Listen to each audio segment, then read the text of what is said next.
ஹரே கிருஷ்ணா. ரொம்ப நன்றி மாதாஜி. ஹரே கிருஷ்ணா. மீண்டும் அனைத்து பக்தர்களுக்கும் அடியனுடைய பணிவான வணக்கங்கள். வந்திருக்கக்கூடிய அனைத்து பக்தர்களுக்கும் தொடர்ந்து நம்ம பகவத்கீதை உண்மையுருவில் அத்தியாயம் 15 படித்துக்கிட்டு வரோம். புருஷோத்தம யோகம். இன்றைக்கு 15.18 நம்ம பார்க்கக்கூடிய ஸ்லோகம். இன்னைக்கு 15.18 ஸ்லோகம் 15.18 யஸ்மான் ஷரம் அதிதோ அஹம் அக்ஷராத் அபிசோத்தமஹ அதோ அஸ்மி லோகே வேதே ச பிரதிதா புருஷோத்தமஹ. யாராச்சும் ஸ்லோகம் படிக்கிறீங்களா?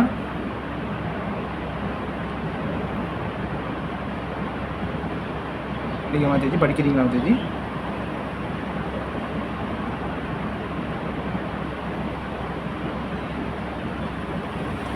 ஸ்னேகா மாதாஜி படிக்கிறீங்களா ஸ்லோகம்?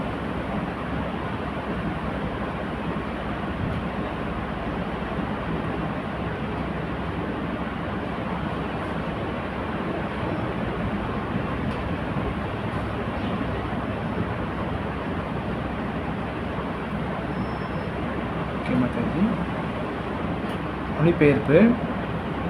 தவறக்கூடியவர்கள் தவறாதவர்கள் ஆகிய இருவருக்கும் அப்பாற்பட்டு நான் திவ்யமானவனாக இருப்பதாலும் நானே உத்தமமானவன் என்பதாலும் உலகிலும் வேதங்களிலும் நான் அந்த புருஷோத்தமனாக கொண்டாடப்படுகின்றேன்.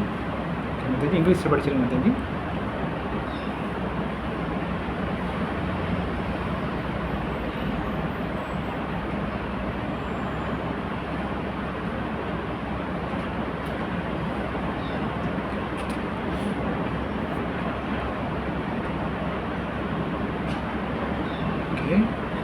இந்த ஸ்லோகம் பார்க்கறதுக்கு முன்னாடி நம்ம போன ஸ்லோகத்தில் டெக்ஸ்ட் 17 என்ன பகவான் நமக்கு சொன்னார் அப்படின்னு நம்ம பார்த்துட்டு போயிடலாம். ஓகேங்களா? போன ஸ்லோகம் உத்தம புருஷஸ்த்வன்யா பரமாத்மேன் யுதாஸ்ருதா யோ லோக பிரதயம் அவிஷ்ய விபர்யய ஈஸ்வரஹா. அதாவது இந்த இருவருக்கும் அப்பாற்பட்டு உத்தம புருஷரான பரமாத்மா இருக்கின்றார். அழிவற்ற இறைவனான அவர் 3 உலகங்களுக்குள் நுழைந்து அவற்றை காக்கின்றார். அதாவது என்ன சொல்கிறாருன்னா, அதுக்கு முந்தைய ஸ்லோகம் நம்ம பார்க்கணும். அதாவது அதுக்கு முந்தையத்தில் 16 தவறக்கூடியவர்கள் தவறாதவர்கள் என 2 விதமான ஜீவன்கள் உள்ளனர்.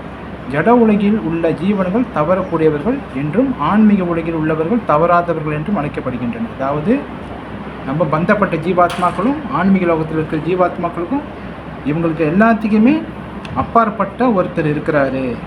அவர் யாருனாக்கா அவர் தான் அழிவற்ற இறைவனாக இருக்கிறாரு. அவர் 3 உலகங்களிலும் நுழைந்து அவற்றை காக்கிறாரு அப்படி சொல்கிறாங்க. ஓகேங்களா? அப்போ இன்றைக்கு என்ன சொல்கிறாங்கனாக்கா, தவறக்கூடியவர்கள் தவறாதவர்கள் ஆகிய இருவருக்கும் அப்பாற்பட்டு நான் திவ்யமானவனாக இருப்பதாலும் நானே உத்தமமானவன் என்பதாலும் உலகிலும் வேதங்களிலும் நான் அந்த புருஷோத்தமனாக கொண்டாடப்படுகின்றேன். ஓகே, புறப்பாடு படிச்சிடலாம். சில புறப்பாடு பக்திதான் பொருள் கீச்சை. கட்டுண்ட ஆத்மாவும் சரி முக்தி பெற்ற ஆத்மாவும் சரி புருஷோத்தமனான முழுமுதற் கடவுள் கிருஷ்ணரை எவரும் மிஞ்ச இயலாது. எனவே எல்லா புருஷர்களிலும்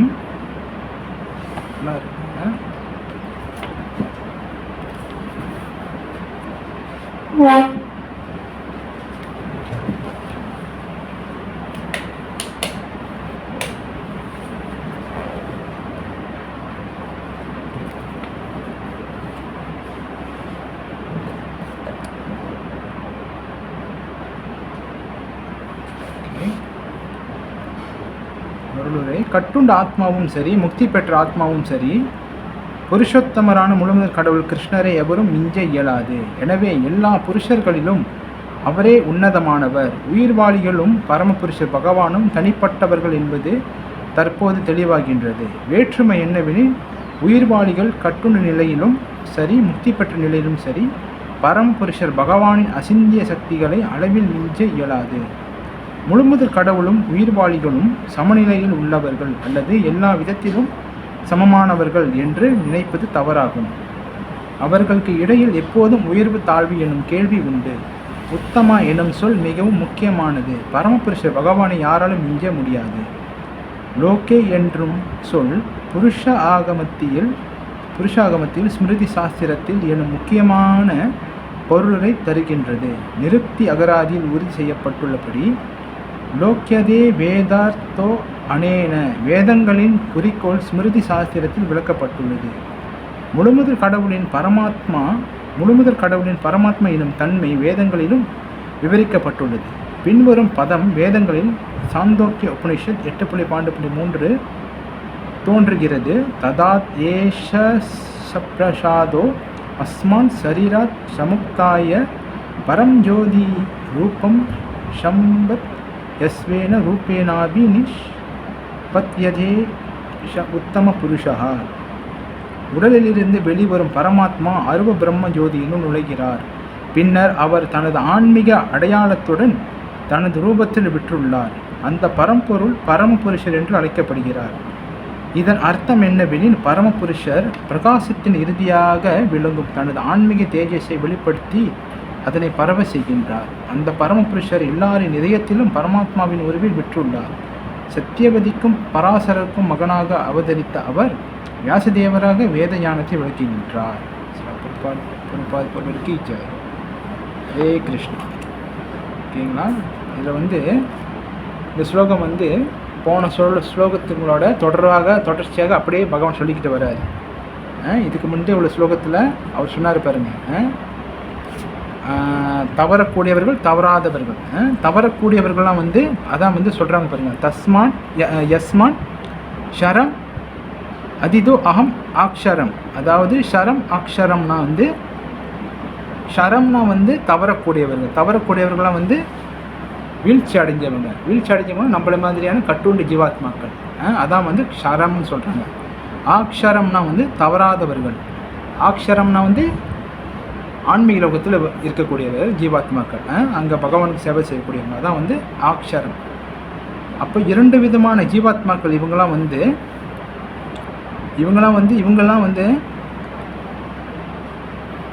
திவ்யமானவனாக இருக்கிறாங்க. திவ்யமானவங்களாக இவங்களுக்கெல்லாம் திவ்யமாக அப்பாற்பட்டு ஒருத்தர் இருக்கிறாரு. அவர் யார் சொல்கிறாருனாக்கா, நானே உத்தமமானவன். இங்கே பகவான் சொல்கிறாரு. இந்த இன்றைக்கோட கிளாஸோட தலைப்பு யார் முழுமுதற் கடவுள். அப்படி யார் தான் அந்த முழுமுதற் கடவுள், யார் தான் அந்த சுப்ரீம் லார்ட் அப்படிங்கிறத அந்த கேள்விக்கான விடை இந்த ஸ்லோகத்தில் பகவான் கொடுக்குறாரு பாருங்க. அப்போ கட்டுண்ட ஆத்மா கட்டுண்ட ஆத்மாவும் முக்தி பெற்ற ஆத்மாவும் எல்லாத்துக்குமே அவர் தான் உத்தமமானவர். உத்தமமானவர்னா இங்கே என்ன சொல்கிறாங்கனாக்கா, முதன்மையானவர். எல்லாத்துக்கும் முதன்மையானவர் பகவான் தான். அவரை யாராலையும் மிஞ்ச முடியாது. யார்? கிருஷ்ணர். இங்கே உத்தமமானவர், புருஷோத்தமர், சுப்ரீம் லார்ட், அதாவது என்ன சொல்கிறது, உயர்தரமானவர், இப்படிலாம் நம்ம சொல்கிறோம் பாருங்களேன். இதெல்லாம் யார் சொல்கிறாங்கனாக்கா, சச்சிதானந்த விக்கிரகமாக இருப்பவர். அவர்லாம் யாருனாக்கா பகவான் ஸ்ரீ கிருஷ்ணரை குறிக்கிறது. இது எல்லாமே அதுதான் இங்கே உத்தமமானவர் அப்படின்னு சொல்கிறோம். அப்போ அவரை யாராலையுமே மிஞ்ச முடியாது. எப்படிப்பட்ட ஆத்மாவாக எப்படிப்பட்ட யாராக இருந்தாலும் பகவான் யாராலுமே மிஞ்ச முடியாது. ஏன்னா அவர் தான் எல்லாத்துக்கும் அதிபதி. எல்லாத்துக்குமே அவர் தான் சுப்ரீம் லார்ட். எனக்கா பகவத்கீதையிலே பகவத்கீதை மட்டும் இல்லை, நிறைய சாஸ்திரங்களில் பல இடங்களில் பகவான் ஸ்ரீ கிருஷ்ணர் தான் முழுமுதற் கடவுள்னு சொல்கிறாங்க. அதே போல் 5.29 பகவத்கீதை 5.29 என்ன சொல்கிறாரு, போக்தாரம் யக்த தப்சாம் சர்வலோக மகேஸ்வரம்னு சொல்கிறாரு. நான் தான் இந்த இருக்கிற எல்லாத்துக்கும் நான் தான் மகேஸ்வரன், எல்லாமே என்னுடைய கண்ட்ரோல் தான் இருக்குன்னு சொல்கிறாரு. அப்புறம் அதே போல் 7.7 பல இடங்கள்லையும் சொல்கிறாரு. 7.7 சொல்கிறாரு பாருங்கள். 7.7 என்ன சொல்கிறாருனாக்கா, மத்த பரதரம் நாணயத் கிஞ்சித் அஸ்தி தனஞ்சயா மணிஷர்வம் இதம் புரோக்தம் சூத்ரே மணிகண இவஹா அப்படி சொல்கிறாரு. அதாவது என்னதுனாக்கா, செல்வத்தை வெல்வோனே என்னை விட உயர்ந்த உண்மை எதுவும் இல்லை. நூலில் முத்துக்கள் கோர்க்கப்பட்டுள்ளது போல அனைத்தும் என்னையே சார்ந்துள்ளன. அதாவது பகவான் இந்த மாதிரி பல இடங்களில் சொல்கிறாரு, நான் தான் உயர்ந்தவர், அதாவது பகவான் தான் உயர்ந்தவர், கிருஷ்ணா தான் சுப்ரீம் லார்ட்னு சொல்கிறாரு. அப்போ அதே போல் 10.2 என்ன சொல்கிறாரு, 10.2 வந்து பல இடங்களில் வந்து பகவான் சொல்கிறாரு. 10.2 வந்து நமே விது சூரகான பிரபவம் ந மர்ஷய அகம் அதிர்ஷி தேவான மகர்ஷினம் ச வருஷா. அதாவது தேவர்களோ மகரிஷிகளோ கூட என்னுடைய வைபவங்களை அறிவதில்லை, ஏனெனில் எல்லா விதங்களிலும் தேவர்களுக்கும் ரிஷிகளுக்கும் நானே ஆதியாவேன். சில பேர் என்ன நினச்சவங்க, தேவர்கள் ரிஷிகள் தான் முழுமுதல் கடவுளாக இருக்கிறாங்கன்னு நினச்சிக்குவாங்க. அப்படி கிடையாது. ஆனால் பகவான் இங்கே என்ன சொல்கிறாரு, இவங்களுக்கு எல்லாத்துக்குமே நான் தான் முதன்மையானவனாக இருக்கிறேன் அப்படி சொல்கிறாரு. இந்த மாதிரி பல இடங்களில் சொல்கிறாரு. 10.2 அப்புறம் வந்து 10. நிறைய இடங்கள் சொல்கிறாரு. சர்வதர்மான் பரித்தியச்ச மாமேக்கம் சரணம் கிருஜா அகம் துவம் சர்வ வாப்பியப்பிய மோகேஷாமி மாசுச்சா அப்படி சொல்கிறார். அதாவது என்னிடம் சரணடைஞ்சிங்கன்னா உங்களை எல்லா பாவத்திலேருந்து நான் காப்பாற்றுறேன் அப்படின்னு சொல்கிறாரு. அப்போ அந்தமாரி யார் ஒருத்தர் சொல்ல முடியும், யார் ஒருத்தர் சொல்ல முடியும்னா எல்லாத்துலேருந்து விடுபட்டவர் ஒருத்தரால் மட்டும்தான் அந்தமாரி சொல்ல முடியும். ரைட்டா இல்லைங்களா? அப்போ யார் எல்லாத்துலேருந்து விடுபட்டு இருக்கிறாரு, பகவான் மட்டும்தான் எல்லாத்துலேருந்து விடுபட்டு இருக்கிறாரு. ரைட்டா இல்லைங்களா? அப்போ அந்தமாரி விடுபட்டவரால் மட்டும்தான் நம்மள கட்டுண்ட ஆத்மாக்களை விடுவிக்க முடியும். அப்போ பகவான் வந்து தெளிவாக சொல்கிறாரு பாருங்க, நான் தான் இங்கே வந்து சுப்ரீம். அதாவது பகவான் மட்டும் சொல்லலை, நிறைய பேர் சொல்கிறாங்க. சிவபெருமான் சொல்கிறாரு. சிவபெருமான் வந்து எங்கே சொல்கிறாருனாக்கா ஆதிசங்கராச்சாரியராக, நம்ம பிறப்பு நிறைய இடத்துல சொல்லியிருப்பாங்க.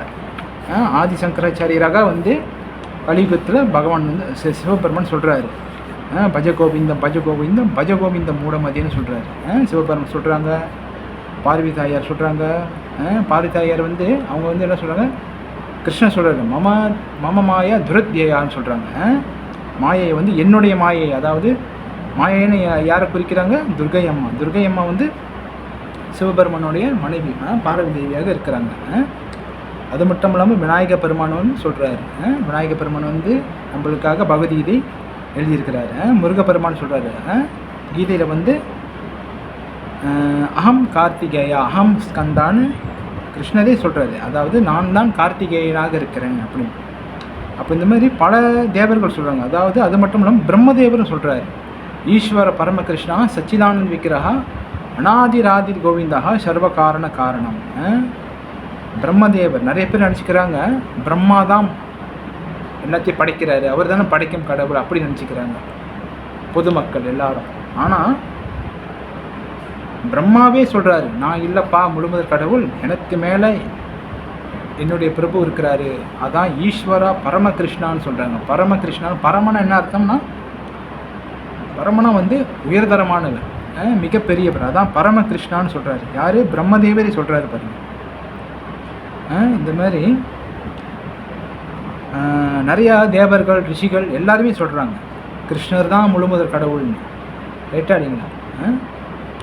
அப்போ யார் வந்து பகவத்கீதை படிக்கிறாங்களோ, யார் ஒருத்தர் பகவத்கீதை படிக்கிறாங்களோ, பகவத்கீதை எஸ்இடிஸை படிக்கிறாங்களோ, அதாவது நிறையா பகவத்கீதை இப்போ இருக்குது வெளி கடைகளில் நிறையா பகவத்கீதை கிடைக்குது, அதெல்லாம் நம்ம படிக்கக்கூடாது. பகவத்கீதா எஸ்இடிஸ் சில புரோபாதர் இஸ்கான் சார்ந்த பகவத்கீதை.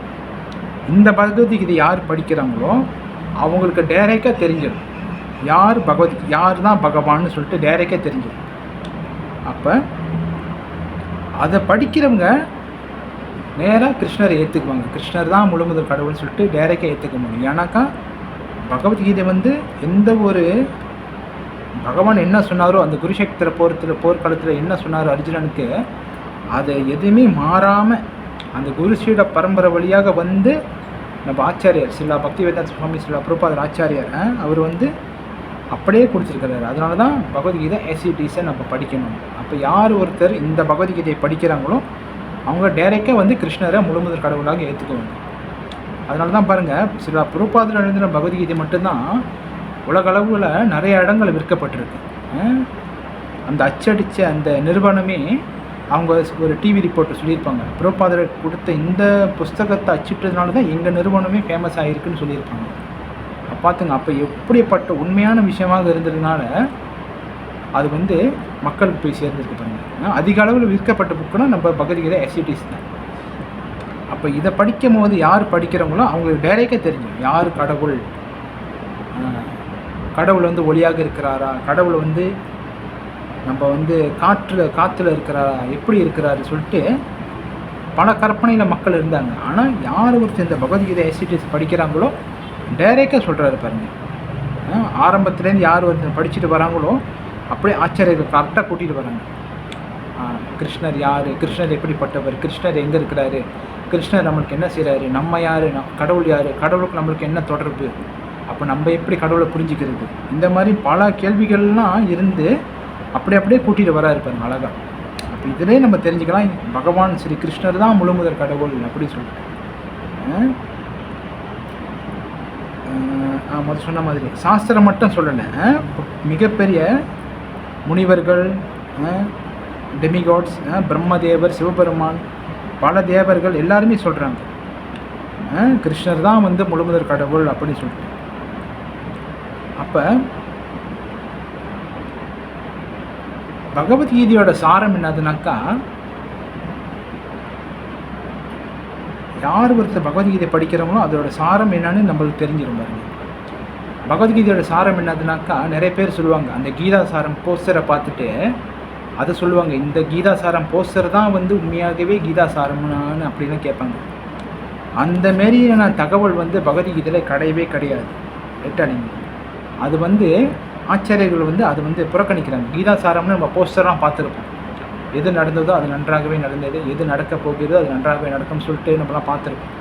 அது வந்து பகவத்கீதை சார்ந்தது கிடையாது. அது வந்து வேறு யாரோ ஒரு எழுதி அதை வந்து கீதா சாரம்னு சொல்லி போட்டுருக்குறாங்க. அதை வந்து நம்ம படிக்கக்கூடாது. கீதா சாரம்னாக்க என்ன அர்த்தம்னாக்கா, உண்மையாகவே யார் ஒருத்தர் பகவத்கீதை படிக்கிறவங்களோ அவங்க வந்து உடனடியாக பக்தி சேவையில் ஈடுபடுவாங்க. அதுதான் வந்து உண்மையாகவே கீதா சாரம். கேட்டாருங்களா, கீதையின் சாரம் என்னதுனாக்கா, நம்ம பகவத்கீதை படித்தோன்னே நம்ம யாருன்னு தெரிஞ்சிடும். அப்போ நம்ம யாருன்னு தெரிஞ்சிச்சுன்னா கடவுள் யாருன்னு தெரிஞ்சிடும். அப்போ கடவுள் யாருன்னு தெரிஞ்சிச்சுன்னா கடவுளுக்கும் நம்மளுக்கும் என்ன தொடர்புன்னு தெரிஞ்சிடும். அப்போ என்ன தொடர்புன்னு தெரிஞ்சோன்னே அடுத்த கட்ட நடவடிக்கை என்னது, நம்ம பகவானுக்கு பக்தி செய்யணும். அதுவே டைரெக்டாக எல்லா ஸ்லோகத்துலேயும் பகவான் சொல்கிறாரு. நீங்கள் எல்லா ஸ்லோகத்தையும் நீங்கள் படிச்சுக்கிட்டு வரலாம். பகவத்கீதை எல்லாத்தையும் படிச்சுட்டு வரும்போது பகவான் கரெக்டாக விளக்கியிருப்பார். சில பிரபுபாதரும் போப்பாடு விளக்கிட்டு வருவார் பாருங்க. என்னென்ன செய்யணும் சொல்லிட்டு வந்துட்டு கரெக்டாக வந்து பக்தி யோகத்தில் வந்து முடிப்பார். நீங்கள் நிறைய ஸ்லோகத்தில் பார்க்கலாம். இப்போ அஷ்டாங்க யோகத்தை பற்றி விளக்குறாருனாக்கா, இந்த யோக முறை எப்படி, இதை செஞ்சால் என்ன கிடைக்கும், இந்த ஆசனத்தில் எப்படி உட்காரணும், அதெல்லாம் சொல்லிட்டு வந்தோடனே கடைசியாக வந்து பக்தி யோகமே சிறந்தது. யார் ஒருத்தர் பக்தி யோகம் செய்கிறாங்களோ அவங்க பகவான்கிட்ட சென்று அடைய முடியும்னு சொல்லிட்டு அந்த பக்தி யோகத்தையே சொல்லுவாங்க. அப்போ இதில் என்ன தெரிஞ்சுக்கிறது, பகவத்கீதையோட கீதா சாரமே வந்து பக்தி யோகம் தான், பகவானுக்கு பக்தி செய்கிறதான்னு சொல்லிட்டு தெள்ள தெளிவாக சொல்கிறாரு பாருங்க. ரைட்டா? நீங்கள் சர்வதர்மான் பரித்தியச்ச சொன்ன மாதிரி சர்வதர்மம் பரித்தியச்ச மாமேக்கம் சரணம் ரஜா அகம் துவம் சர்வ பாப்பிப்பி மோட்சிஷாமி மாசுச்சா. அப்போ இந்த மாதிரி யார் சொல்ல முடியும்னாக்கா, யார் இது எல்லாத்தையும் காப்பாற்ற முடியுமோ அவர் மட்டும்தான் இந்த ஸ்லோகத்தை சொல்ல முடியும். பகவான் தான் வந்து இந்த உத்தரவாதம் கொடுக்குறாரு பாருங்க. நம்ம பல பேரோட பேச்சு கேட்குறோம், பல இடங்களில் பல ஸ்பீக்கர்ஸ்லாம் இருக்கிறாங்க, அவங்க பேச்செல்லாம் கேட்குறோம். ஆனால் பகவான் சொல்கிறாரு, இந்த நான் உன்னை காப்பாற்றுறேன், எல்லா பாவத்திலேருந்து நான் உன்னை விடுவிக்கிறேன்னு சொல்கிறாரு. கேட்டா நீங்கள் அப்போ யார் அந்த மாதிரி சொல்ல முடியும்னாக்கா, யார் இதுக்கெல்லாம் தகுதியாக இருக்கிறாங்க அவங்க மட்டும்தான் இந்த மாதிரியான ஸ்லோகத்தை சொல்ல முடியும். கேட்டா நீங்கள் அப்போ பகவான் தான் வந்து இது எல்லாத்துக்குமே அதிபதி, அவர் தான், கிருஷ்ணர் தான். அப்போ பகவான் வந்து சாஸ்திரங்கள் சொல்லப்படுது, பகவான் வந்து திவ்யமானவர். திவ்யமானவர்னாக்கா என்ன அர்த்தம்னா, அவர் வந்து நம்மள மாதிரி பிறப்பு இறப்பு முதுமை நோயெல்லாம் மாட்டிக்கிறது கிடையாது. நம்மள மாதிரி பிறப்பு இறப்பு முதுமை, நம்மளுக்கு பாருங்க பிறக்கிறோம் இறக்குறோம் முதுமையாகிறோம், நோய்கள் வருது, அப்புறம் மறுபடியும் பிறக்கிறோம் இறக்குறோம், இதிலே நம்ம சுற்றிக்க இருக்கோம். ஆனாக்கா பகவானுக்கு வந்து அந்த மாதிரியான கிடையாது. அவர் ஆன்மீக லோகத்தில் இருக்கும்போது சச்சிதானந்த ரூபமாக இருக்கிறார். இங்கே பௌதிக உலகத்துக்கு லீலை செய்ய வரும்போதும் சச்சிதானந்த ரூபமாகவே இருக்கிறார். திரும்பி இங்கேருந்து ஆன்மீக லோகத்துக்கு போகும்போதும் சச்சிதானந்த ரூபமாகவே திரும்பி போகிறார். அவர் இங்கே இறங்கி வரும்போது அவருடைய தன்மை வந்து மாறுறது கிடையாது. பகவான் கீழே இறங்கி வந்தாலும் அவர் முழுமுதல் கடவுளாகவே இருக்கிறாரு. அங்கே ஆன்மீக லோகத்தில் இருக்கும்போதும் முழுமுதல் கடவுளாகவே இருக்கிறார். அதனால தான் வந்து ஜீவாத்மாவுக்கும் பரமாத்மாவுக்கும் வந்து வித்தியாசங்கள் இருக்குது. நம்ம வந்து வீழ்ச்சி அடைஞ்சவர்கள், பகவான் வந்து வீழ்ச்சி அடையாதவர். அதனால தான் அச்சுதான்னு பகவானுக்கு ஒரு பேர் இருக்குது. அச்சுதான்னா வீழ்ச்சி அடையாதவர்னு அர்த்தம். இந்த மாதிரி பல வகையில் வந்து பகவானுடைய சிறப்புகளை வந்து சொல்லிக்கிட்டு நம்ம போகலாம். திவ்யமானவர், இந்த மாதிரி பகவான் வந்து இங்கே வரும்போது அந்த அந்த என்னது அவருடைய பகவான் இங்கே இறங்கி வரும்போது கூட அவருடைய இந்த குணங்கள் மாறாமே வராரு. எட்டாடிங்க அவர் இங்கே வரும்போது அந்த ஆன்மீக லோகத்தில் பகவான் எப்படி இருக்கிறாரோ அந்த கோப்பர்கள், அந்த சேவகர்கள், அந்த கோபிகர்கள், அங்குள்ள அந்த அந்த என்ன சொல்கிறது, அவங்களுடைய அந்த அந்த இடங்கள் இப்போ ஆன்மீக லோகத்தில் எப்படி இருக்குமோ அந்த கோவர்தன மலை, அந்த பிருந்தாவனம், அங்கே அதே மாதிரியாக பகவான் இங்கே இறங்கி வரும்போது கூட அந்த தன்மையோடையே இங்கே வராரு. அப்போ பகவானுக்கும் அவருடைய இடங்களுக்கும் எந்த ஒரு வேறுபாடுமே கிடையாது. அதனால தான் வந்து பகவான் வந்து எல்லா இடத்துலையுமே இருக்கிறார். அதனால தான் நம்ம இந்து தர்மத்தில் வந்து பார்த்திங்கனாக்கா, நம்ம சனாதன தர்மத்தில் வந்து எங்கே போனாலும் எதை பார்த்தாலும் நம்ம வந்து கையெடுத்து கும்பிடுவோம். ஏன்னா நம்மளோட சனாதன தர்மத்தில் மட்டும்தான் இந்த மாதிரியான ஒரு பண்பு இருக்குது. ஏன்னாக்கா பகவான் வந்து எல்லா இடத்துலையும் இருக்கிறார். இப்போ நம்ம வந்து பார்த்தோம்னா ஒரு மரத்தை பார்த்தோம்னா நம்ம கும்பிடுவோம். இப்போ ஏதாச்சும் ஒரு புல்லை ஏதாச்சும் செடி எத்திட்டா கூட நம்ம தொட்டு கும்பிட்டுருவோம். இப்போ இந்த மாதிரி பகவான் வந்து எல்லா இடத்துலையுமே இருக்கிறார். பகவான் இல்லாத இடம் எதுவுமே கிடையாது. போன ஸ்லோகத்தில் நம்ம சொல்லியிருக்கோம், ஒரு சந்திரனாக இருக்கிறாரு, சந்திரன் ஒரு கண்ணு, சூரிய தேவர் ஒரு கண்ணு, இந்த மாதிரி நம்ம பல இடங்களை நம்ம சொல்லியிருக்கோம் பாருங்கள். இப்போ இதெல்லாம் வந்து பகவான் வந்து நம்மளுக்கு விளக்குறாரு பாருங்கள். நான் தான் முழுமுதற் கடவுள் அப்படி சொல்லிட்டு. அப்போ இதிலே தெரியுது பகவான் தான் முழுமுதற் கடவுள் அப்படி சொல்லிட்டு. ஒரு உதாரணத்துக்கு பார்த்தோம்னாக்கா, இப்போ உதாரணத்துக்கு நம்ம வந்து இங்கேருந்து நம்ம பூமியிலேருந்து நம்ம வந்து சொர்க்கத்துக்கு போகிறோன்னு வைங்களேன். நம்ம வந்து இந்த உடம்போடே போக முடியுமா? போக முடியாது. எட்டாதீங்க. நம்ம இறந்து ஆத்மா வெளியாகி ஒரு அங்கே உள்ள ஒரு தாயின் ஒரு கருவத்தில் அந்த ஆத்மா பூந்து அங்கே பறவை எடுத்தால் தான் நம்ம வந்து அந்தமாரி போக முடியும். ஆனால் இதுக்கு முன்னே உள்ள வீரர்கள்லாம் வந்து போயிருக்கிறாங்க. அவங்க வந்து அந்த மாதிரியான தன்மையில் உள்ளவங்க. அர்ஜுனன்லாம் பார்த்தீங்கன்னாக்கா போயிட்டு வந்திருக்கிறாரு. அப்போ நம்மள மாதிரி கட்டுண்ட ஆத்மாக்கள் வந்து அந்த மாதிரி போக முடியாது. ஏன்னாக்கா நம்மளோட சரீரம் வந்து இந்த பௌதிகமான சரீரம், நம்ம வந்து அந்த மாதிரி போயிட்டு வர முடியாது. அப்போ பகவான் பார்த்தீங்கன்னாக்கா அவர் ஆன்மீக லோகத்துலேருந்து வரும்போதும் அவருடைய அந்த உடல் தன்மை வந்து மாறுறது கிடையாது. இப்போ நம்ம இங்கேருந்து சொர்க்கத்துக்கு போனோன்னாவே நம்ம இங்கேருந்து இறந்து அங்கே ஒரு பிறவி எடுத்து அப்படி வாழ்ந்தால் தான் நம்ம முடியும். அப்படி இருக்குது நம்மளுடைய சூழ்நிலை. ஆனால் பகவான் வந்து இங்கேருந்து வேறு கிரகத்தை போகனா கூட அவர் உடம்பை மாற்ற தேவையில்லை. பகவான் வந்து எல்லாமே போயிட்டு வருவார் பாருங்கள்.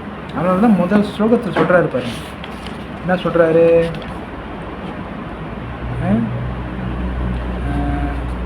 16 சொல்லியிருப்பாரு பாருங்க. ஜடமொழியில் உள்ள ஜீவன்களுக்கு தவறக்கூடியவர்கள், ஆன்மீக உலகில் உள்ளவர்கள் தவறாதவர்கள் என்றும் அழைக்கப்படுகிறார். அதாவது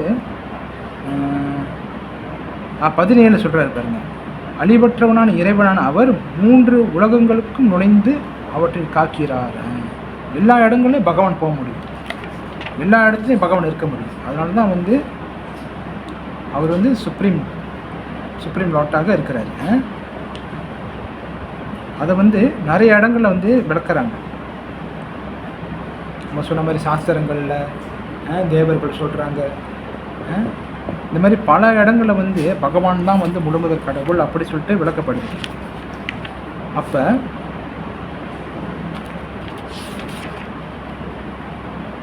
கோப்பலில் கூட பிரபுபாதர் அழகாக சொல்லியிருக்கிறார்.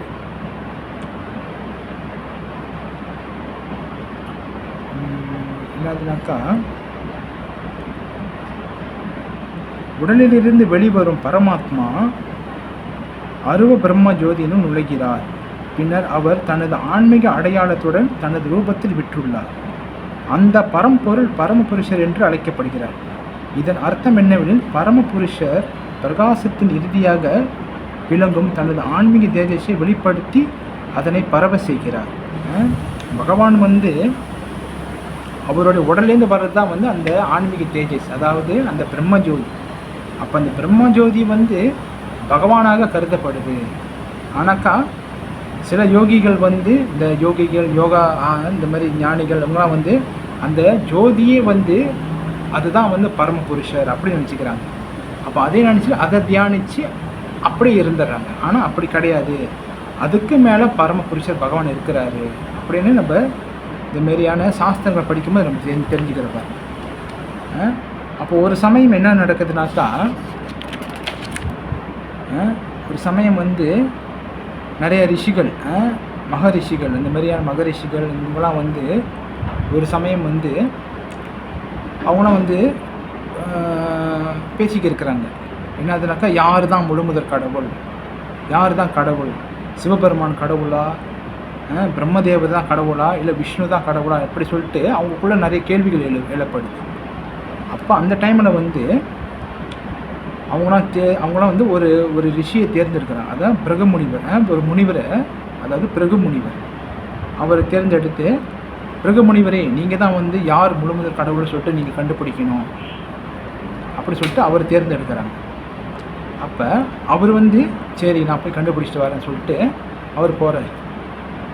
அவர் வந்து பிரம்மலோகத்துக்கு போகிறாரு, பிரம்மதேவர் இருக்கிற இடத்துக்கு போகிறாரு. அங்கே போனோன்னே அவர் வந்து பிரம்மதேவரோட புதல்வர் தான் அவர். அப்போ வந்து பார்த்துட்டோன்னே அவர் பிரம்மதேவர் நினைக்கிறாரு, என்ன எனக்கு வந்து நமஸ்காரம் பண்ணாமல் அவர் பாட்டு நிற்கிறாரு. அப்போ வந்து பிரம்மதேவர் கோபம் அடைஞ்சிடறாரு. கோபம் அடைஞ்சி அவர் வந்து விரட்டிடுறாரு.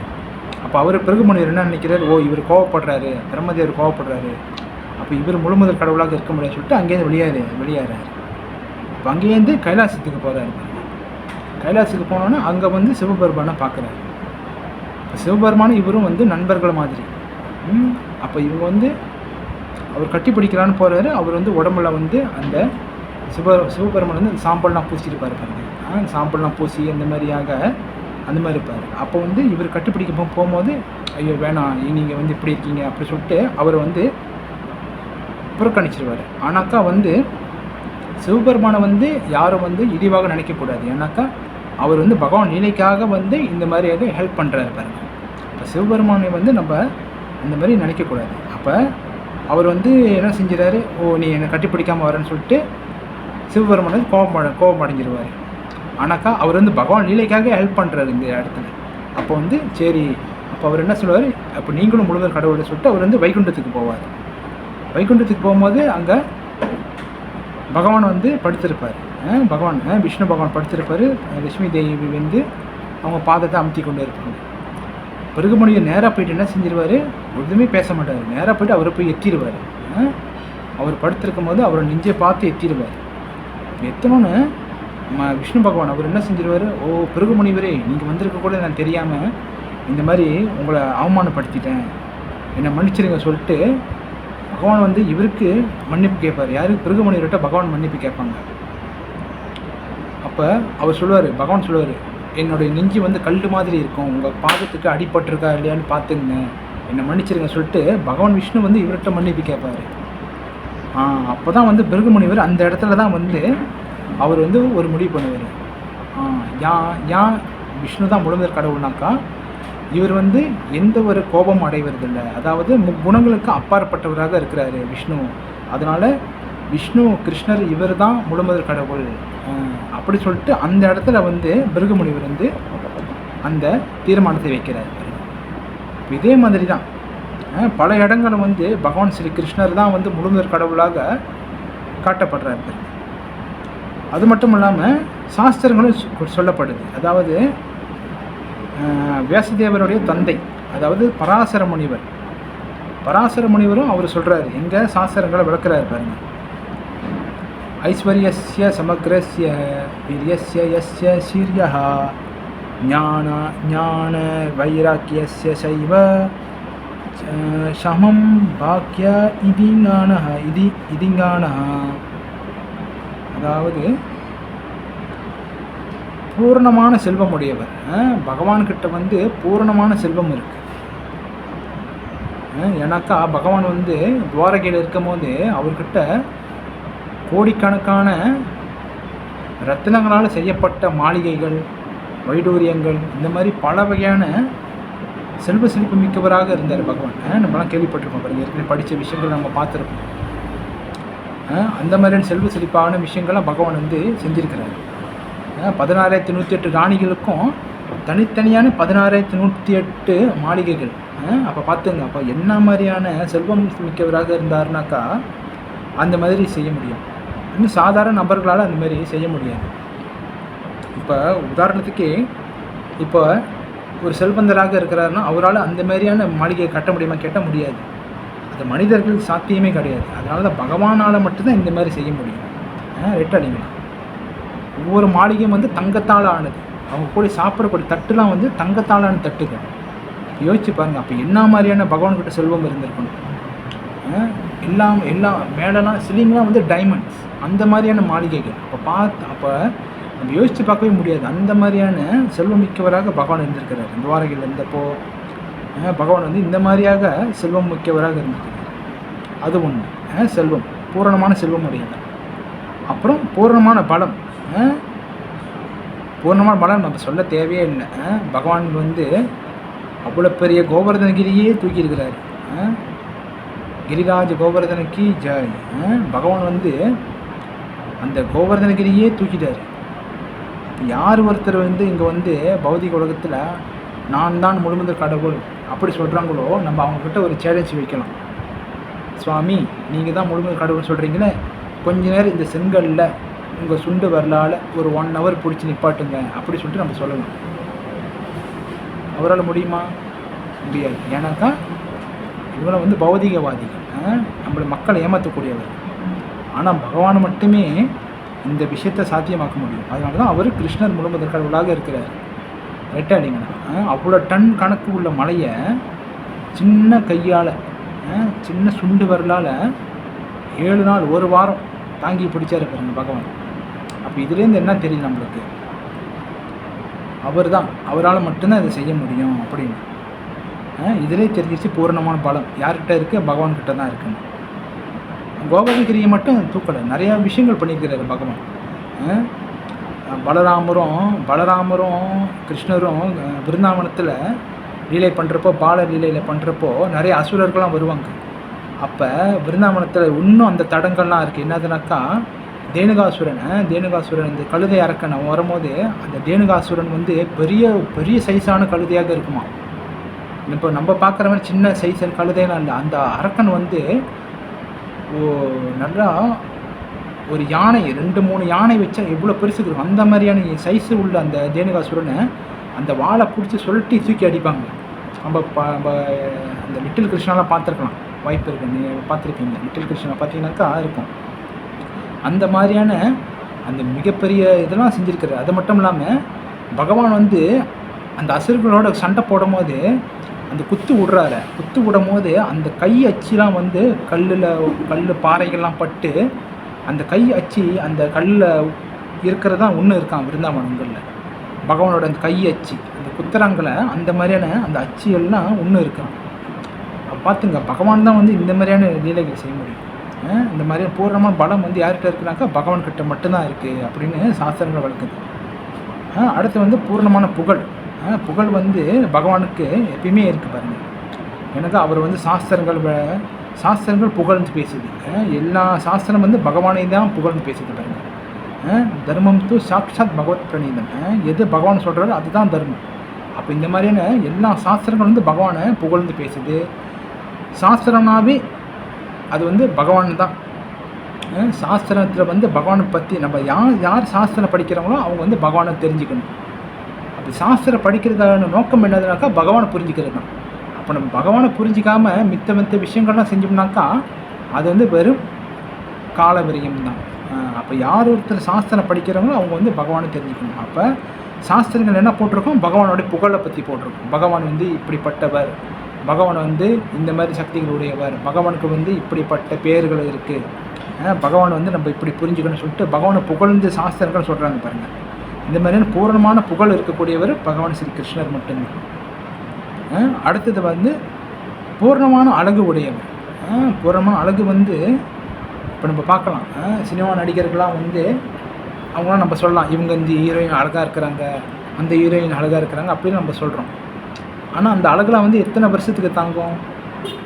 என்ன தான் மேக்கப் பண்ணி இருந்தாலும் ஒரு 10 வருஷம், ஒரு 15 வருஷம் அழகாக இருப்பாங்களா? அதுக்கப்புறம் வயசாகும்போது முகம்லாம் சுருங்குது பாருங்கள். அப்போ அந்த அழகு வந்து காணாமல் போகுது பாருங்கள். இப்போ இந்த மாதிரியான இருக்குது. அப்போ வந்து அந்த அழகு வந்து இந்த பௌதிக உலகத்தில் உள்ளவங்களுக்கு வந்து சாத்தியம் கிடையாது. ஆனால் அழகாக இருப்பாங்க, இன்னும் கொஞ்சம் வருஷத்துக்கு மட்டும்தான் இருக்க முடியும். ஆனால் பகவான் பாருங்கள், எப்படியாகப்பட்ட அவர் தான் வந்து ஆதி புருஷர், பழமையானவர். ஆனாக்கா பகவான்கிட்ட வந்து இப்போ நீங்கள் பார்த்தீங்கன்னாக்கா அந்த அந்த அழகு பகவான்கிட்ட குறையாது. நீங்கள் பார்த்தீங்கன்னாக்கா பகவானுடைய வயசான ஃபோட்டோ அந்த மாதிரி நம்ம எங்கேயுமே பார்க்க முடியாது. பகவான் வந்து எப்பயுமே வந்து புதுமையானவர். அந்த மாதிரியானாக்கா பகவானுடைய அந்த அழகு வந்து எப்பயுமே குறையிறது கிடையாது. நீங்கள் ராதா மாதவா, மாயாப்பூர் ராதா மாதவாலாம் பாருங்கள், நம்மளுடைய சென்ட்ரல் கோபால்ஜி உங்க பாருங்கள், அந்த அழகு வந்து குறையிறதே கிடையாது. ஜெகநாதர், பலதேவ, சுபத்திர மகாராணி பாருங்கள், அந்த கம்பீரமான ரூபம், அந்த தேரில் ஏறி வரும்போது அவ்வளோ அழகாக இருக்கிறாங்க. இந்த மாதிரியான பகவானோட அழகு வந்து குறையிறதே கிடையாது. அதனால தான் பூரணமான அழகு உடையவர் பகவான்னு சொல்லி விளக்குறாங்க சாஸ்திரங்கள். அப்புறம் பூரணமான அறிவு உடையவர். இப்போ நம்ம படிக்கிற இந்த படிப்பு, பௌதிக படிப்பு, இதெல்லாம் வந்து இந்த அறிவு யார் கொடுத்தா? ரைட்டா இல்லைங்களா? நம்ம படிக்கக்கூடிய இந்த அறிவை யார் கொடுத்தா? பகவான். அப்போ எல்லா அறிவு, நாலேஜுக்கு எல்லாத்தையுமே அதிபதி அவர் தான், பகவான் தான். அவர்கிட்ட பூரணமான அறிவு இருக்குது, பூரணமான நாலேஜ் இருக்குது. இல்லாட்டி ஒவ்வொரு விஷயத்தையும் பார்த்து செய்ய முடியுமா பகவானால்? ரைட்டா இல்லைங்களா? இப்போ நம்ம வந்து ஒரு பொருளை கண்டுபிடிக்கிறோம்னா, இப்போ இப்போ நம்ம வந்து வீடு கட்டுறோம்னா, வீடு கட்டுறதுக்கு கல், மண், இரும்பு, சிமெண்ட்டு இதெல்லாம் தேவை. அப்போ நம்ம இதெல்லாம் வாங்கி ஒரு வீடை கட்டிடலாம். அப்போ இந்த கல், மண் உருவாகிறதுக்கான மூலப்பொருள் எங்கேருந்து வந்தது? அதோட மெட்டீரியல்ஸ் எங்கேருந்து வந்தது? பூமியிலேருந்து. அப்போ இந்த பூமியை அந்த மாதிரி டிசைன் பண்ணது யார்? ரைட்டா இல்லைங்களா? இதுதான் பகவானுடைய அந்த அறிவு, முழுமையான அறிவு. நம்ம வந்து இந்த மாதிரியான அந்த அறிவு வந்து பகவான்கிட்ட பூர்ணமாக இருக்குன்னு சொல்லப்படுது. அப்புறம் பூர்ணமான துறவு, ரினவுன்சியேஷன். எது மேலுமே பற்று வைக்கிறது கிடையாது. பகவான் வந்து இந்த உலகத்தில் அவருக்கு பற்றுதலே கிடையாது. பகவானுக்கு அவர் இங்கே வந்தாலும், பௌதிக உலகத்துக்கு வந்தாலும் அவருடைய ஆன்மீகத்தன்மை வந்து கொஞ்சம் கூட குறையிறது கிடையாது. அவர் வந்து அந்த பிருந்தாவனத்துலேருந்து துவாரகைக்கு போவார் பாருங்க. அப்போ வந்து அதில் அவருக்கு வந்து பிருந்தாவனத்தில் கொஞ்சம் கூட பற்று கிடையாது. அதனால தான் அந்தமாரி அவர் வந்து போக முடியும். அந்த மாதிரியான பல விஷயங்களை வந்து பகவான் வந்து துறவரத்தை வந்து காட்டுறாரு பாருங்க.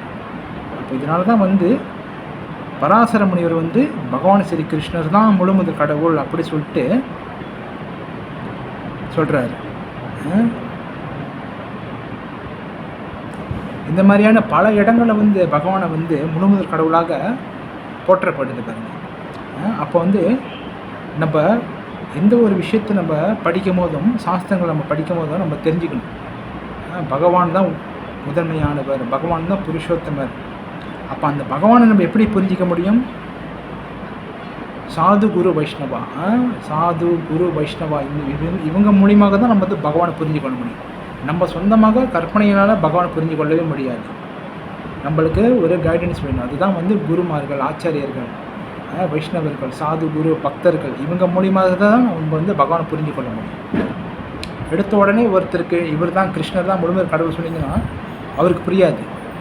அவருக்கு வந்து ஒருத்தர் கைட் பண்ணணும், அவருக்கு சொல்லித்தரணும், ஏன் முழுமுதற் கடவுள்னு கிருஷ்ணர் சொல்கிறோம், பகவான் எங்கெல்லாம் நான் முழுமுதற் கடவுள்னு சொல்கிறாரு அப்படி சொல்லிட்டு ஒருத்தருக்கு நம்ம சொல்லி கொடுக்கும்போது அந்த மாதிரி தான் வந்து பகவானை நம்ம புரிஞ்சிக்க முடியும். அதனால தான் ஆச்சாரியர்கள், குருக்கள் வந்து குரு வந்து நம்மளுக்கு தேவை. குரு இருந்தால் தான் நம்மளுக்கு கிருஷ்ணரை அடைய முடியும். அதனால தான் குரு வந்து ரொம்ப ரொம்ப முக்கியம்னு சொல்கிறாங்க. ரைட்டாடிங்களா? அப்போ குரு மூலியமாக தான் வந்து நம்ம பகவானை தெரிஞ்சு கொள்ள முடியும்.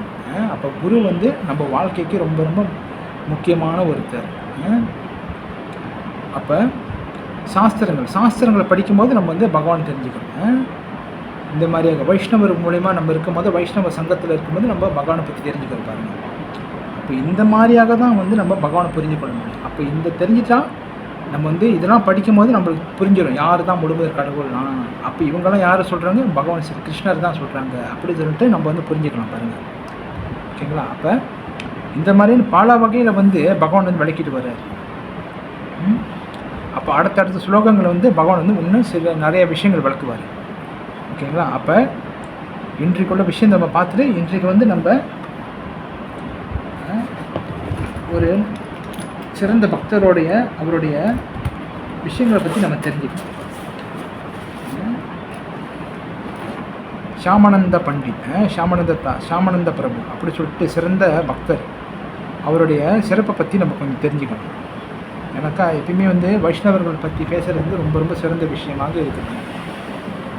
அப்போ நம்ம வைஷ்ணவ சம்பிரதாயத்தில், கௌடி வைஷ்ணவ சம்பிரதாயத்தில் ஷியாமானந்த பண்டித் அவருடைய புகழ் வந்து ரொம்ப ரொம்ப உயர்தரமானது. பகவானுக்கு நிறையா பிரியமான பக்தராக இருந்திருக்கிறார். ஷியாமானந்த பண்டித் அவருடைய சிறப்பு விஷயங்களை நம்ம தெரிஞ்சுக்கணும்.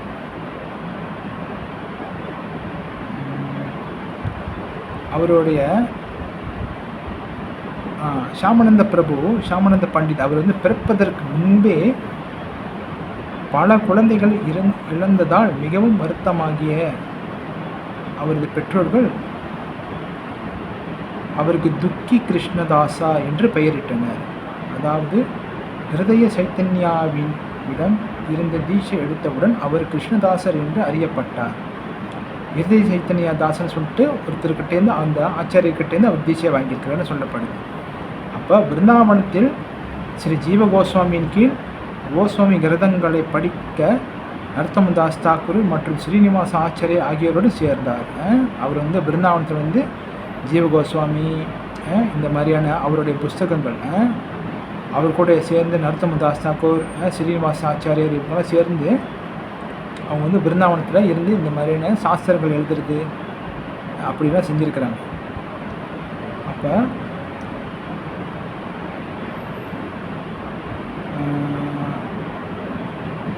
பல கிருஷ்ணதாசர் ராதாராணியின் கருணையையும் ஷியாமானந்தா என்ற பெயரையும் அவரது தனித்துவமான திலக முத்திரையையும் எவ்வாறு பெற்றார் என்பதை விவரிக்கிறார். ஷியாமானந்த பண்டித்துக்கு வந்து அவருடைய நெத்தியில் வந்து ஒரு வித்தியாசமான ஒரு திலகம் வடிவமாக இருக்கும். அது எப்படி வந்ததுன்னு சொல்லிட்டு நாராயண மகாராஜா அப்படி சொல்லிட்டு நாராயண மகாராஜ் அவர் வந்து நவத்வீப தாம பரிக்கிரமத்தில் இந்த கதையை வந்து சொல்கிறாரு. நாராயண மகாராஜ் நம்மளுடைய கௌடிய மடத்தில் இருக்கக்கூடிய ஒரு ஆச்சாரியர் நாராயண மகாராஜ் வந்து அவர் சொல்கிறாங்க. அதாவது அந்த திலகம் வந்து அவருக்கு எப்படி வந்தது, ஷியாமானந்த பண்டித்துக்கு வந்து அவருடைய நெத்தியில் வந்து ஒரு வித்தியாசமான ஒரு அந்த இது எப்படி வந்ததுன்னு சொல்கிறாங்க. பிருந்தாவனத்தில் வசித்த போது கிருஷ்ணதாசர் விடியலுக்கு முன் தவறாமல் தெருக்களை பெருக்கி வந்தார். வைஷ்ணவர்கள் கோவில்களுக்கு நடந்து செல்லும் போது அவர்களின் கால்களில் காயம் ஏற்படக்கூடாது என்பதற்காக அவர் இந்த எளிய சேவையை செய்து வந்தார். அவர் வந்து பிருந்தாவனத்தில் இருக்கும்போது அவர் வீட்டு வெளியே வந்து வைஷ்ணவ பக்தர்கள்லாம் கோயிலுக்கு போவாங்களே, அவங்க காலில் எதுவும் பற்றக்கூடாதுன்னு சொல்லிட்டு அந்த தெருக்கள்லாம் கூட்டி சுத்தம் பண்ணுவார்.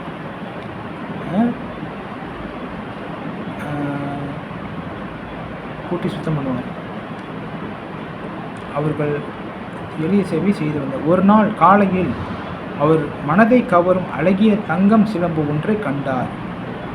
அவர் வந்து கூட்டம் போது ஒரு தங்க சிலங்கு, ஒரு சலங்கை இருக்கிறத பார்க்குறாரு. யாரோட இது ரொம்ப அழகாக இருக்குன்னு சொல்லிட்டு பார்க்குறாரு. அப்போ இதை வந்து லலிதா தேவி, விசாகா தேவி இதை பார்த்துட்றாங்க. அவங்க பார்த்துட்றாங்க, ஓ இந்த சலங்கை வந்து இவர்கிட்ட கிடச்சிருச்சா அப்படி சொல்லிட்டு அவங்க பார்த்துட்றாங்க. அவங்க வந்து நேராக வந்து எங்கே வராங்க, நேராக அவர்கிட்ட வந்து கேட்குறாங்க, அந்த சிலம்பை கொடுங்க அப்படி சொல்லிட்டு கேட்குறாங்க. அதுக்கு கிருஷ்ணதாசர் அதை அந்த அசல் உரிமையாளருக்கு மட்டுமே கொடுப்பதாக கூறினார். அவர் வந்து சொல்கிறாரு, நீங்கள் வந்து அந்த ஓனரை கூட்டிகிட்டு வாங்க, ஓனரை வந்தால் தான் நான் கொடுப்பேன்னு சொல்லிட்டு சொல்கிறாரு. அப்போ அவங்க வந்து கிருஷ்ணதாசர் கண்களை கட்டி அவங்க வந்து அவருடைய கண்ணை கட்டிடுறாங்க. கண்ணை கட்டிட்டு கோபியர்கள் வந்து அவரை ஸ்ரீமதி ராதாராணியிடம் அழைத்து செல்கிறாங்களாம். அவங்க வந்து இங்கேருந்து அவரை வந்து ஆன்மீக லோகத்துக்கு அவர் அழைச்சிட்டு போகிறாங்க. அவள் அந்த வளையலை தன் கணுக்காலில் அணிவிக்க அவரை அனுமதித்தார். ஆனால் அதை மாற்றுவதற்கு முன்பு கிருஷ்ணதாசர் மரியாதையுடன் அதை தன் நெற்றியில் தொட்டார். அந்த அந்த கொலுசை வந்து அவர் வந்து ஸ்ரீமதி ராதாராணி காலில் மாட்டுறதுக்கு முன்னாடி அவர் வந்து அதை வந்து தொட்டு நெத்தியால் நமஸ்காரம் பண்ணிவிட்டு அவர் போடுறாரு. எனக்கு இங்கேருந்து அவர் போகிறாரு பாருங்க ஆன்மீக லோகத்துக்கு. அப்படியே அவங்க கூட்டிகிட்டு போகிறாங்க. கூட்டிகிட்டு போயிட்டு அவர் வந்து அங்கே பார்க்குறாரு. அந்த அந்த கொலுசை வந்து தன்னோட நெத்தியால் நமஸ்காரம் பண்ணிவிட்டு அவங்கள போட்டு விடுறாரு. இது ஒரு புதிய திலக தழும்பை ஏற்படுத்தியது. அந்த அந்த ஆசீர்வாதத்தால் அவருக்கு வந்து நெத்தியில் திலக வடிவில் வந்து அந்த அந்த அச்சு வந்து வந்துடும். அது இப்போது வைஷ்ணவ அது இப்போ வந்து ஷாமானந்தரின் அனைத்து பின்பற்றுபவர்களுக்கும் வேறுபடுத்தி காட்டுகிறது. கிருஷ்ணதாசர் தான் வந்து அதுக்கப்புறம் அவருடைய பேர் வந்து மாற்றப்படுது பாருங்க, ஷாமானந்தராக மாற்றப்படுது. அது எப்படின்னு பின்னாடி சொல்லுவாங்க. இப்போ கிருஷ்ணதாசரின் தெய்வீக பாக்கியத்தை கண்டு மகிழ்ந்த ஸ்ரீ ஜீவ கோஸ்வாமி அவருக்கு ஷாமானந்தார் அதாவது ஸ்ரீமதி ராதாராணியின் சேவகர் அதாவது ஷாமானந்தர் அதாவது கிருஷ்ணரின் சேவகர்கள் என்று பெயர் வழங்கினார். ஜீவ கோஸ்வாமி தான் வந்து கிருஷ்ணதாசருக்கு வந்து ஷாமானந்தர் அப்படின்னு சொல்லிட்டு அந்த பேரை சொல்கிறாரு. எனக்கா ஸ்ரீமதி ராதாராணிக்கு நெருங்கி சேவகராக இருந்திருக்கிறாருன்னு சொல்லிட்டு அவர் சொல்கிறாரு பாருங்கள் என்ற பெயரை வழங்கினார். ஹிருதய சைத்தன்யர் மறைந்த சிறிது காலத்திற்கு பிறகு அவருடைய குரு ஹிருதய சைத்தன்யர் யாருனாக்கா ஷாமானந்தருடைய குரு. அவர் வந்து அவர் மறைந்த பிறகு அவர் ஒரு கனவில் மீண்டும் தோன்றி ஷாமானந்தரிடம் பிரசங்கம் செய்யும்படி கூறினார். நீங்கள் வந்து பிரச்சாரம் பண்ணணும் அப்படி சொல்லிட்டு அவர் கனவில் வந்து சொல்கிறார். தனது முதன்மை சீடரான ரசிகானந்தரின் உதவியுடன் ஷாமானந்தர் ஒரிசா முழுவதும் கௌர நித்யானந்தரின் வழிபாட்டையும் சேவையும் பெருமளவில் பரப்பினார்கள். அவங்க வந்து ஒரிசாவில் முழுக்க ஒரிசாவும் பிருந்தாவனத்திலையும் பகவான் சைத்தன்ய நித்யானந்த கௌர நித்யாயோட அவங்களுடைய பகவானுடைய பற்றி வந்து அந்த ஒரிசா முழுவதும் அவங்க வந்து பரப்புகிறாங்கன்னு சொல்லப்படுது. பிருந்தாவனத்தில் உள்ள ராதா ஷாமசுந்தர் மற்றும் ராதா தாமோதர் கோவில்களுக்கு இடையில் செல்லும் சாலையில் எதிர்பக்கத்தில் அமைந்துள்ள ஷாமானந்தரின் புஷ்ப சமாதியை சுற்றி 24 மணி நேரம் கீர்த்தனை நடைபெறுகிறது. ஷாமானந்த பிரபுவோடைய புஷ்ப சமாதி வந்து பிருந்தாவனத்தில் அந்த அந்த இடத்துல அமைஞ்சிருக்கு. அந்த அவருடைய சமாதியில் வந்து 24 மணி நேரம் வந்து பக்தர்கள் கீர்த்தனை பாடிக்கிட்டு நாம ஜபம் பண்ணிக்கிட்டு இருக்கிறாங்க.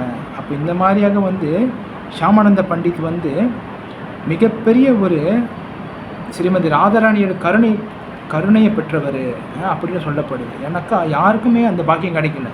அப்போ இங்கே இருக்கும் போதே அவருக்கு வந்து பாருங்கள் பகவானுடைய அந்த ஸ்ரீமதி ராதாராணியுடைய அந்த ஆசீர்வாதம் இருந்திருக்கு பாருங்கள் அவருக்கு. எனக்கா ஸ்ரீமதி ராதாராணி பொலிசாலியாக அவரை வந்து ஆசீர்வாதம் பண்ணியிருக்கிறாங்க.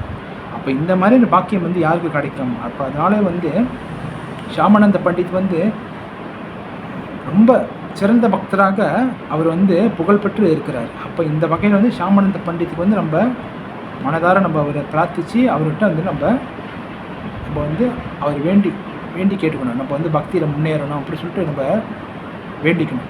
அப்போ எப்பயுமே வந்து நம்ம வைஷ்ணவ பற்றி பேசும்போது அவருடைய கருணை வந்து நம்ம கிடைக்கும் பாருங்கள்.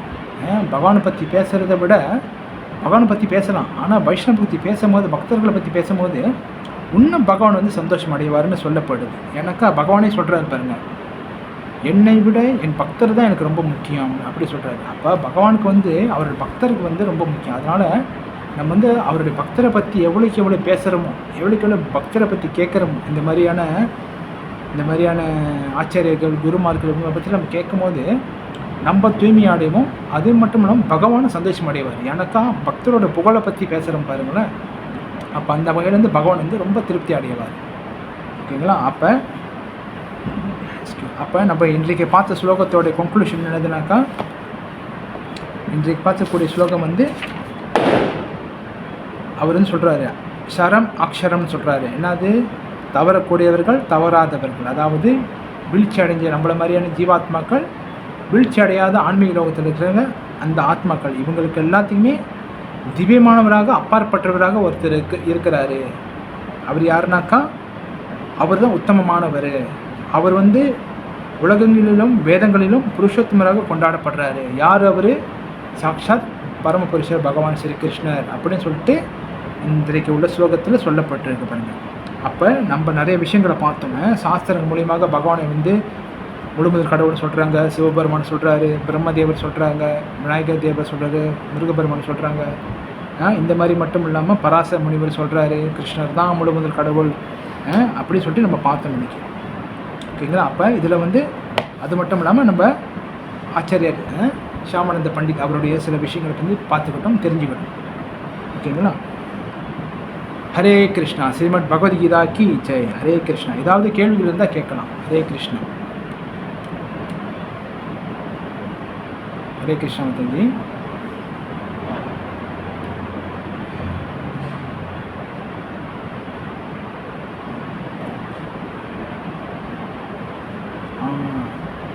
எஸ் சொல்லுங்கள்.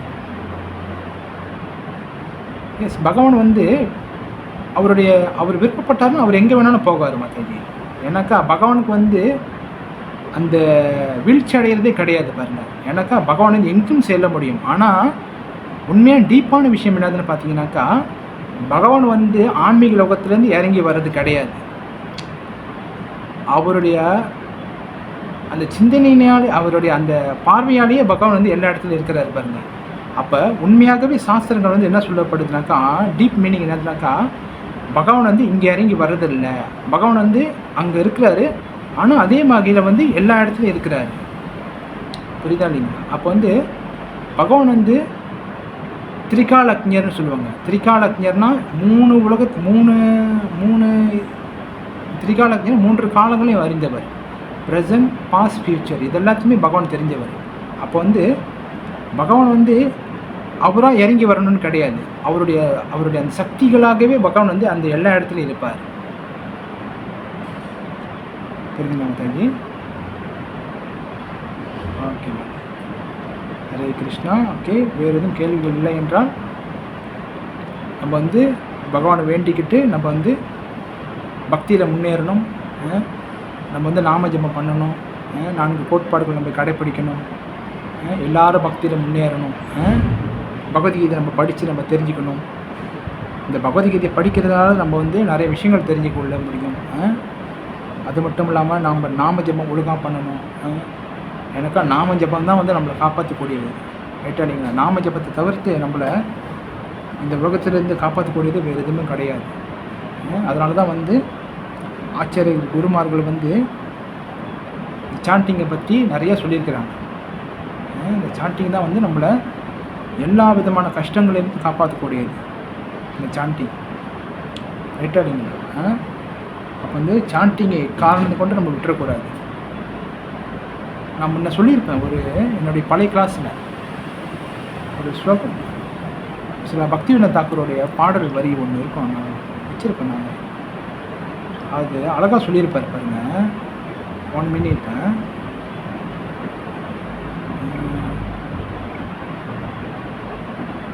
கொஞ்ச நேரம் ஒரு சுலோகம் இருக்கும். எஸ், சில பக்திவினோத் தாக்கூரின் அறிவுரை. இது பகவத் தர்சனம் போட்டிருப்பாங்க. என்னதுனாக்கா அவர் அழகாக சொல்கிறாரு பாருங்க. நம்மளோட ஆச்சாரியர் சில பக்திவினோத் தாக்கூர் ஒரு ஸ்லோகம் சொல்கிறாரு.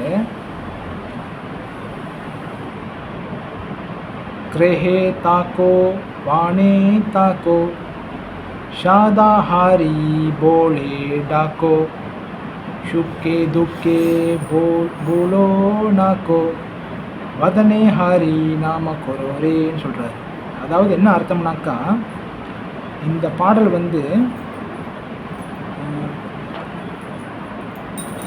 ஒரு புஸ்தகம் என்ன அர்த்தம்னாக்கா, அதோடைய நீங்கள் குடும்பஸ்தராக இல்லத்தில் வசித்தாலும் சரி, சந்நியாசியாக வனத்தில் வசித்தாலும் சரி, சதா சர்வ காலமும் ஹரிநாமத்தை சொல்லுங்கள். இன்பத்தில் இருந்தாலும் சரி, துன்பத்தில் இருந்தாலும் சரி, இந்த ஹரிநாமத்தை மறக்கக்கூடாது. உங்களது உதடுகளை எப்போதும் ஹரிநாமத்தால் நிரப்புங்கள். இது வந்து கீதாமிர்த பாடல்களில் ஒன்று. இவ்வளோ அருமையான விஷயம் சொல்கிறாரு பார்த்தீங்களாக்கா. நம்ம வந்து குடும்பஸ்தராக இல்லத்தில் வசித்தாலும் சரி, நம்ம சன்னியாசியாக வனத்தில் வசித்தாலும் சரி, சன்னியாசி எடுத்து வனத்திலேயோ ஆசிரமங்களோ இருந்தாலும் சரி, சதா சர்வ காலமும் ஹரிநாமத்தை சொல்ல வேண்டும். இன்பத்தால் இருந்தாலும் சரி, துன்பத்தில் இருந்தாலும் சரி, விட்டாளிங்க. நம்மளுக்கு இன்பமாக இருந்தாலும் சரி, துன்பம் வந்தாலும் சரி, இந்த ஹரிநாமத்தை மறக்கக்கூடாதுன்னு சொல்கிறார். உங்களுடைய உதடுகளை எப்போதும் ஹரிநாமத்தால் நிரப்புங்கள்னு சொல்கிறாரு. நம்ம எப்பயுமே வந்து நாமஜபம் பண்ணிக்கிட்டே இருக்கணும், எங்கே இருந்தாலும் பண்ணிக்கிட்டே இருக்கணும். இந்த மாதிரி நம்ம அப்படி சொல்கிறாரு. ஓகேங்களா? அப்போ இதனால் வந்து நம்ம தெரிஞ்சுக்கிறது என்னென்னா, எப்போதும் நம்ம வந்து பகவான் நாமத்தை சொல்லிக்கிட்டே இருக்கணும். ஓகே, அதனால் 3 முறை ஹரே கிருஷ்ண மகாமந்திரம் நம்ம சொல்லி நம்மளுடைய வகுப்பை வந்து நம்ம நிறைவுபடுத்திக்கலாம். ஹரே கிருஷ்ணா கிருஷ்ண கிருஷ்ணா ஹரே ஹரே, ஹரே ராம ராம ராம ஹரே ஹரே, ஹரே கிருஷ்ணா கிருஷ்ண கிருஷ்ண ஹரே ஹரே, ஹரே ராம ராம ராம ஹரே ஹரே, ஹரே கிருஷ்ணா கிருஷ்ண கிருஷ்ண ஹரே ஹரே, ஹரே ராம ராம ராம ஹரே ஹரே. जय जय श्री राधा गोपाल जी की जय. हरे कृष्णा हरे कृष्णा हरे कृष्णा हरे कृष्णा.